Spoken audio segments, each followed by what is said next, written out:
जय हिंद दोस्तों, एक बार फिर से आप सभी का स्वागत है हमारे अंकुर क्लासेस चैनल पर। तो जैसा कि अभी हमारी समाज की क्लास चल रही थी, तो आज हमारा जो अगला टॉपिक आता हुआ था तत्पुरुष समास का। तो आज बात करते हैं हम लोग तत्पुरुष समास की। तो देखते हैं जो पहला हमारा पॉइंट आता है, क्या था? तत्पुरुष समास। तत्पुरुष समास। तो तत्पुरुष समास का है, तो पहली बात की तत्पुरुष समास किसे कहते हैं? तो तत्पुरुष समास किसे कहते हैं? जिस समास में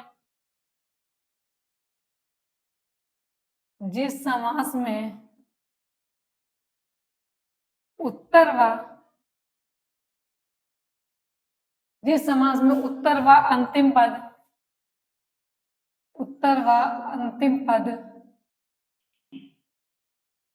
प्रधान हो। जिस समास में उत्तर व अंतिम पद प्रधान होता है उसे तत्पुरुष समास कहते हैं। प्रधान हो उसे तत्पुरुष समास कहते हैं। उसे तत्पुरुष समास कहते हैं। तो तत्पुरुष समास किसे कहते हैं? जिस समास में उत्तर व अंतिम पद माने दोनों पद प्रधान हो, वहां उसे क्या कहते हैं? तत्पुरुष समास कहते हैं। अब बात करते हैं कि तत्पुरुष समास के दो भेद होते हैं।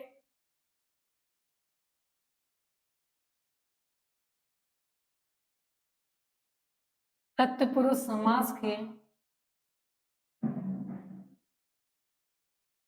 के दो भेद होते हैं। ये दो भेद होते हैं। कौन कौन से? पहला था हमारा व्याधिकरण। व्याधिकरण समास। जो दूसरा था वो था समानाधिकरण। दूसरा क्या था? समानाधिकरण। समानाधिकरण तत्पुरुष समास।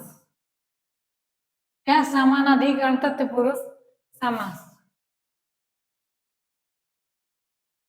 तो पहला है वैधिकरण समास, दूसरा था हमारा समानाधिकरण तत्पुरुष समास। अब बात करते हैं वैधिकरण की। तो वैधिकरण समास किसे कहते हैं? पहला जो आता है वो होता है व्याधिकरण समास।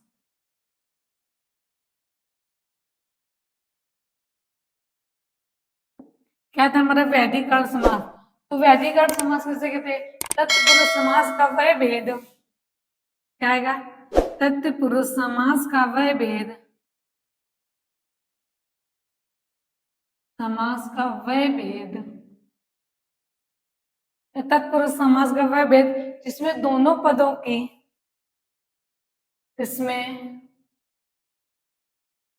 पदों दोनों पदों के विभक्तियों की जिसमें तो तत्पुरुष समास का वह भेद जिसमें दोनों पदों के विभक्ति या परासर्ग किसे कहते? तो कारक चिन्ह को। तो परासर्ग भिन्न भिन्न हो। क्या हो? भिन्न भिन्न हो। भिन्न भिन्न हो वो उसे व्याधिकरण समास कहते हैं। उसे व्याधिकरण तत्पुरुष समास कहते हैं। व्याधिकरण तत्पुरुष समास कहते हैं। तत्पुरुष समास कहते हैं। तो तत्पुरुष समास का वह भेद जिसमें दोनों पदों की विभक्ति या परस्पर भिन्न भिन्न हो उसे व्याधिकरण तत्पुरुष समास कहते हैं। जैसे कि अब एग्जांपल हमारा था, अगर देखें तो व्याधिकरण तत्पुरुष समास। अब इसके अंतर्गत जो हमारे आएंगे वो कर्म तत्पुरुष कर्ण संप्रदान अपादान वाले आएंगे भेद। तो अब बात करते हैं, पहला जो आता है वो आता है हमारा कर्म तत्पुरुष समास। इसकी विभक्ति कौन सी? तो द्वितीय विभक्ति। क्या आएगा? द्वितीय विभक्ति। कर्म तत्पुरुष द्वितीय विभक्ति। तो अब इसकी डेफिनेशन क्या बनती है? देखते हैं कि इस वाक्य में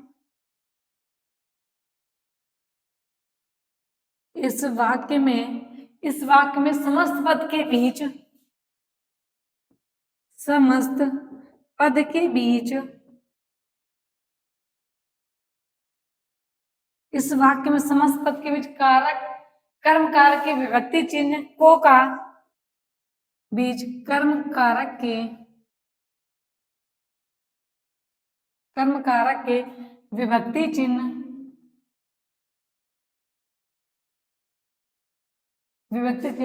को का प्रयोग किया जाता है। को का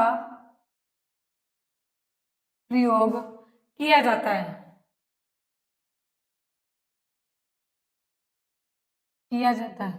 तो क्या इस वाक्य में समस्त पद के बीच कर्म कारक के विभक्ति चिन्ह किसका को का प्रयोग क्या कर देख लेते उदाहरण के तौर पर कैसे। उदाहरण जैसे आता है सुख प्राप्त तो इसका बनेगा सुख को प्राप्त या फिर बोले तो माखन चोर क्या आएगा हमारा माखन चोर। तो माखन को चुराने वाला इसमें क्या व्यक्ति को तो माखन को चुराने वाला। इसी तरह एक और आता है मोक्ष प्राप्त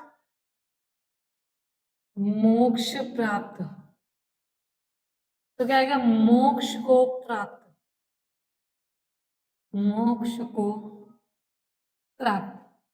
तो तत्पुरुष समास किसे कहते हैं जिस समास में उत्तर व अंतिम पद दोनों प्रधान हो उसे तत्पुरुष समास कहते हैं। इसके कितने भाग होते हैं तो दो वैधिकरण और समानाधिकरण। बात करते हैं वैधिकरण तो तत्पुरुष समास का वह है जिसमें दोनों पदों की विभक्तियां पहिया परसर भिन्न भिन्न उसे वैधिकरण समास कहते हैं। इसके अंतर्गत हमारे आते हैं इतना आप नोट डाउन कर लीजिए।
तो अब बात करते हैं अगला भी आता है कर्ण तत्पुरुष क्या आता है कर्ण तत्पुरुष। तो कर्ण तत्पुरुष किसे कहते हैं तो इस समास के समस्त पद के बीच इस समास में समस्त पद के बीच इस समास में समस्त पद के बीच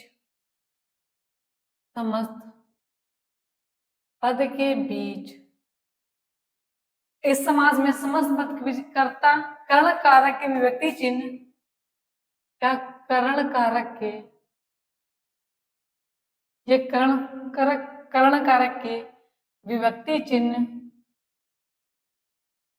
कर्ण कारक की विभक्ति चिन्ह क्या होती है से या के द्वारा क्या से या के द्वारा का प्रयोग किया जाता है से या के द्वारा का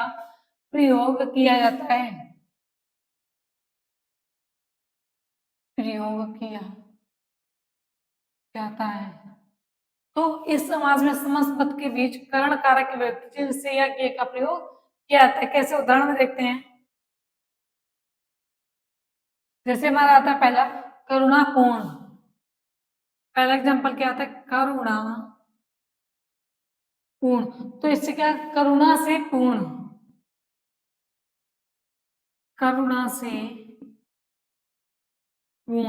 तो इसमें व्यक्ति चिन्ह क्या है, करुणा कारक किससे, तो क्या करुणा पूर्ण का क्या, करुणा से पूर्ण। इसी तरह अगला आता है हमारा तुलसी कृत,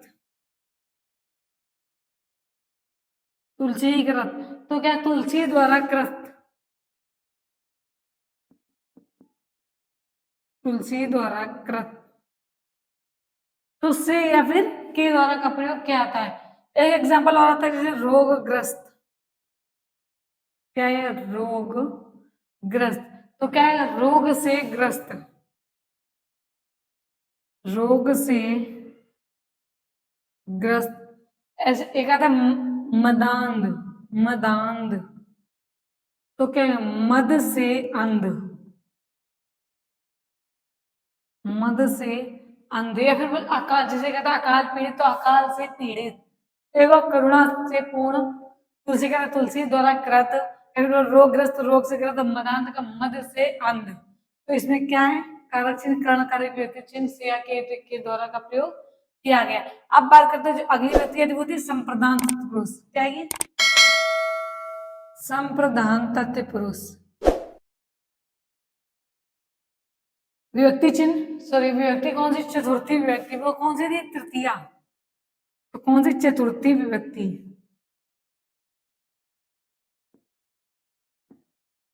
संप्रदान कारक, संप्रदान तत्पुरुष चतुर्थी विभक्ति, तो इसमें समस्त पद के बीच इसमें क्या आएगा, तो पूरा ना लिखवा के व्यक्ति चिन्ह बता दें कि संप्रदान पुरुष में क्या है कि इसमें समस्त पद के डिफिनेशन रहेगी, इसमें समस्त पद के बीच कर्ण कारक, सॉरी संप्रदान कारक की व्यक्ति चिन्ह किसका, के लिए का प्रयोग किया था, किसका किया था, के लिए।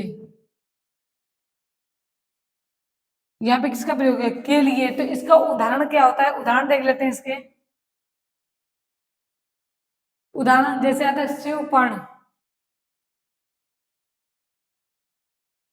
शिवपर्ण, तो क्या होगा, शिव के लिए अर्पण, शिव के लिए अर्पण, तो व्यक्ति चिन्ह के लिए का प्रयोग हो गया। इसी तरह अगला आता है हमारा जैसे मार्ग व्यय, मार्ग व्यय, तो मार्ग के लिए व्यय, मार्ग के लिए व्यय, मार्ग के लिए व्यय। अगला आता है जैसे रहा खर्च, तो रहा के लिए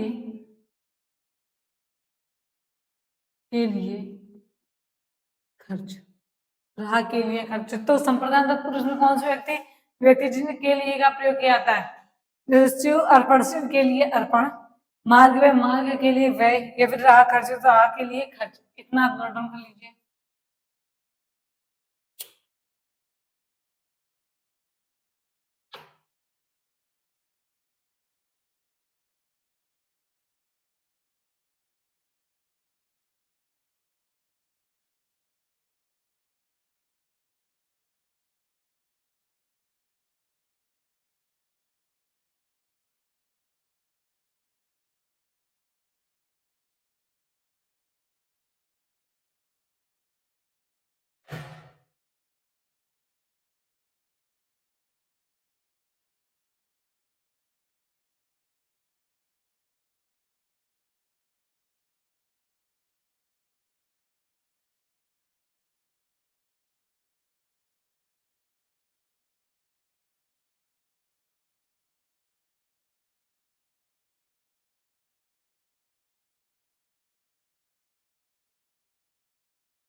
अब बात करते हैं जो अगला आता है, वो अगला आता है अपादान। कौन से, अपादान तत्पुरुष पंचमी विभक्ति, क्या अपादान तत्पुरुष विभक्ति चिन्ह पंचमी विभक्ति होता है। तो इसमें क्या होगा, इसकी भी डेफिनेशन वही बनेगी। इसमें समास पद के बीच अपादान के अपादान कारक की विभक्ति चिन्ह से अलग होने का प्रयोग किया जाता है। तो किसका प्रयोग किया जाता है, डायरेक्ट लिख देते हैं कि से अलग होना। से का प्रयोग किसके द्वारा किया था? अलग होने के लिए किया है। तो उदाहरण के तौर पर समझ लेते हैं कैसे। पहला उदाहरण से आता है गुणहीन। उदाहरण देखते हैं। तो पहला वो उदाहरण कहता है गुणहीन। तो क्या है? गुण से हीन। गुण से हीन। गुणहीन का क्या है? गुण से हीन। इसी तरह अगला आता है चिंता युक्त। चिंता से युक्त। चिंता युक्त। तो चिंता से कहेगा चिंता से युक्त। चिंता से युक्त। अगला आता है हमारा लोकोत्तर। लोकोत्तर। तो लोकोत्तर क्या है? लोक से उत्तर। लोक से उत्तर या फिर परे। उत्तर बोले या फिर बोले परे। तो इसमें कौन से व्यक्ति चिन्ह से अलग होना? तो गुण से हीन अलग हो रहा है ना। चिंता से युक्त हो गया। लोक से उत्तर। और एक दो एग्जांपल देख लेते हैं। जैसे आता है हमारा पथ भ्रष्ट। तो पथ से भ्रष्ट। वो पथ से मतलब अपने रास्ते से अलग हो गया ना। पथ से भ्रष्ट। पथ से भ्रष्ट। एक होता है दोष मुक्त। तो क्या आएगा? दोष से मुक्त। वो दोष से अलग हो गया ना। तो दोष से मुक्त। तो यहाँ से का प्रयोग किसके द्वारा किया जाता है? अलग होने के द्वारा किया जा रहा है। अब बात करते हैं। तो अगला आते वो आते हैं संबंध तत्पुरुष। संबंध तत्पुरुष। षष्ठी व्यक्ति कहेगा संबंध तत्पुरुष। तो इसमें संबंध तत्पुरुष की कारक चिन्ह किसका, किस व्यक्ति चिन्ह का प्रयोग किया था? जैसे आगे हमारा का, की और के का प्रयोग किया जाता है संबंध बनाने के लिए। का की के का प्रयोग किया जाता है। जैसे कि हमारा हो गया उदाहरण कौन सा है? जैसे आगे देवालय। देवालय क्या है? देव का आलय। देव का आलय। फिर आता है देश सेवा। तो क्या है? देश की सेवा। देश सेवा का, देश की सेवा। अगला आता है नगर सेठ। तो क्या है? नगर का सेठ। नगर सेठ, नगर का सेठ। अगला आता है अन्नदाता। तो अन्न का दाता। तो संबंध, संबंध क्या? किसी भी वाक्य से किसी का संबंध बताना। जैसे देवालय तो देव का आलय। देश सेवा देश की सेवा। नगर का सेठ और अन्न का दाता। अब इतना नोट डाउन कर लीजिए।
अब बात करते हैं जो अगला आता है हमारा अधिकरण तत्पुरुष विभक्ति। कौन से सप्तमी विभक्ति, तो कौन सा है अधिकरण तत्पुरुष। अधिकरण तत्पुरुष, तो अधिकरण तत्पुरुष किसे कहते हैं, तो इसमें समस्त पद के बीच, इसमें समस्त पद के बीच, समस्त पद के बीच अधिकरण कारक वे अधिकरण अधिकरण तत्पुरुष की विभक्ति चिन्ह, विभक्ति चिन्ह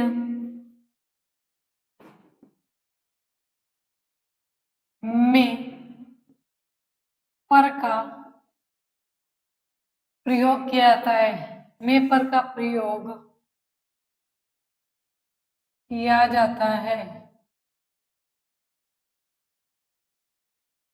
तो अधिकरण की विभक्ति चिन्ह क्या, में पेपर का प्रयोग किया जाता है। कैसे, एग्जाम्पल में देखें तो जैसे उदाहरण हमारा क्या आता है, पुरुष सिंह, पुरुष सिंह, तो क्या आएगा, पुरुषों, पुरुष में सिंह, पुरुष में सिंह। इसी तरह अगला आता है हमारा कला प्रवीण, कला प्रवीण, तो क्या है, कला में प्रवीण, कला में प्रवीण। अगला था नगरवास, क्या है, नगरवास, तो क्या है, नगर में वास, नगर में वास। इसी तरह घुड़सवार, तो घोड़ों, ये घुड़सवार का घोड़ों पर सवार या फिर घोड़ों पर सवार। अगला था स्वर्गवासी, स्वर्गवासी का स्वर्ग में बसने वाला, स्वर्ग में बसने वाला। आता नराधम, तो नराधम का नरों में अधम,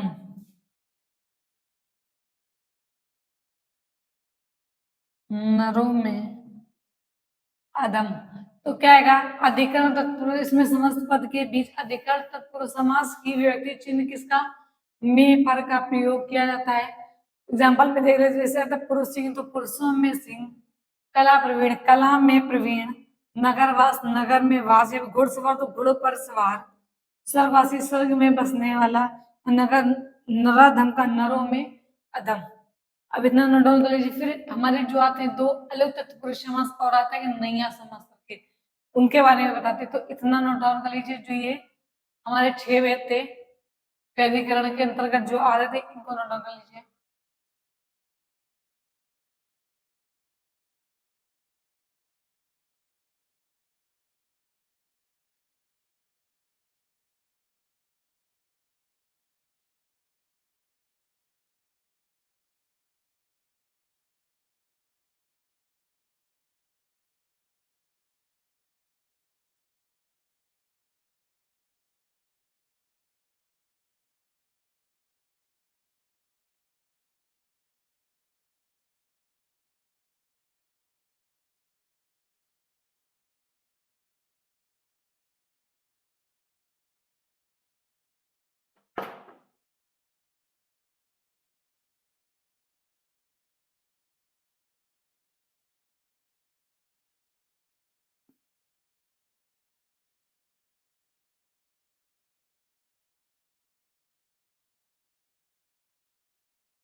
अब बात करते हैं अगला हमारा आलोक तत्पुरुष समास। क्या आता है हमारा आलोक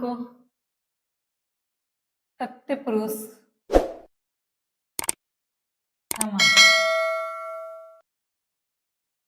तो आलोक तत्पुरुष समास किसे कहते हैं? तो आलोक तत्पुरुष समास में देखें, जिस पुरुष के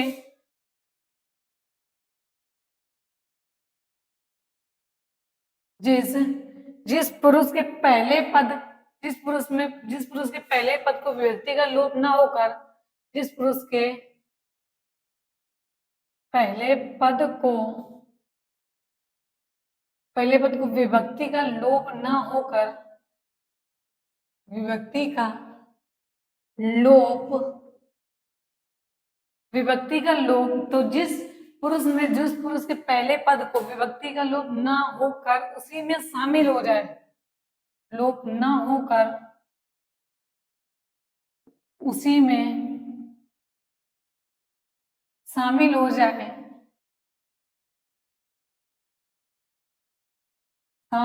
जाए, उसे आलोक तत्पुरुष समास कहते हैं। उसे आलोक तत्पुरुष समास कहते हैं। आलोक तत्पुरुष समास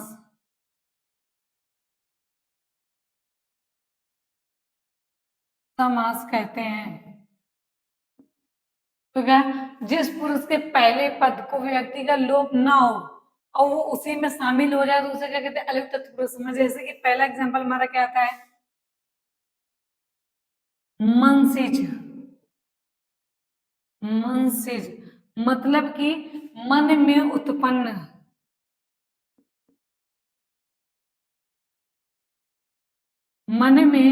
उत्पन्न, तो उसे बोले धनंजय।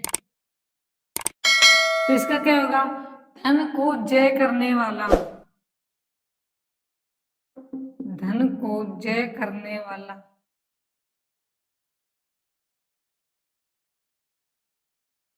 तो क्या, जिस पुरुष के पहले पद को व्यक्ति का लोप ना वो उसी में शामिल हो जाए उसे क्या कहते हैं? आलोक तत्पुरुष समास कहते हैं। जैसे कि मन से, तो मन में उत्पन्न, धनंजय तो धन को जय करने वाला। अब बात करते हैं जो अगला आता है वो आता है नैया समास।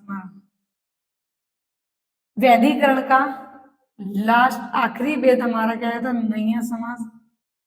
तो जिस समास में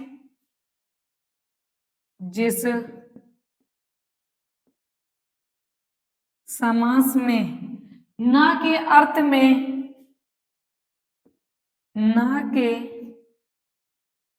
अर्थ में आ अथवा अन का प्रयोग हो, आ अथवा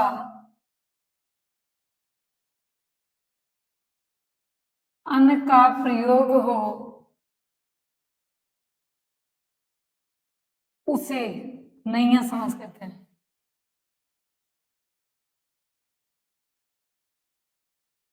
समास कहते हैं। तो का किसका प्रयोग हो?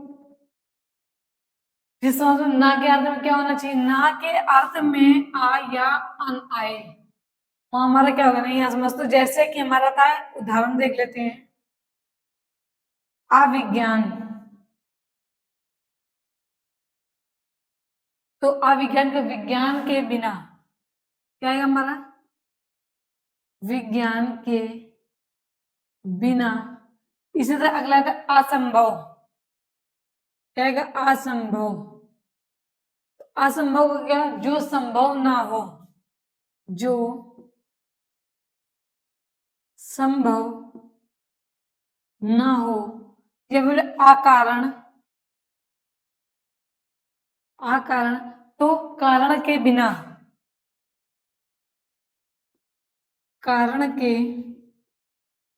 बिना, इसी तरह अगला आता है हमारा, जैसे देख लेते हैं इधर, असत्य,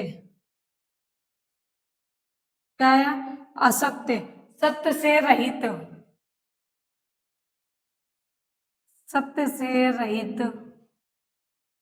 और बोले तो अनौषधि, तो यहाँ अगर तोड़ेंगे तो टूट जाएगा ना, अन्न में अन्न प्लस औषधि निकलेगा, तो यहाँ अन्न का प्रयोग हो गया है। अनौषधि, तो औषधि के बिना,